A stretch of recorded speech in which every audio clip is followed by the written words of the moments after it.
Me bisa como parlamentário, me está hope preocupar para a saúde de meu país. De laatste onderzoek naar Hasi, de DVG, de STEPS, 78% de nosso país, Aruba, está sobrepeso obeso.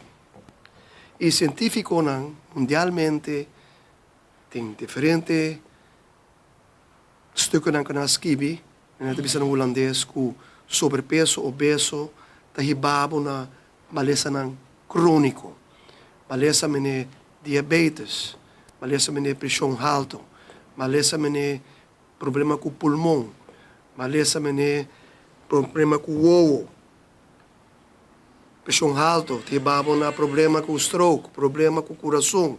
Dus, met parlamentário, hoop preocupar.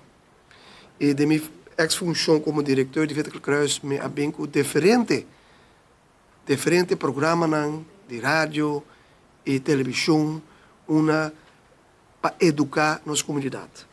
Me querer sei, me se bem back, e sei DVG, me se põe mais atenção na informar nossa comunidade para viver uma vida saudável, e na me querer DVG tem de caso que de beer também para queda informar nossa comunidade, pero de outra banda de medalha tá com nós também. Digo eu de DVG chega no fundo não para não pôr programa na televisão, na rádio, e riba billboard como está wak de aqui aia. Dus me querer que nós temos que pôr mais ênfase riba nos saúde aqui na Aruba. E me nem mencionar, a saúde de Aruba não está bom. Me digo que está malo, ou bem malo na Aruba.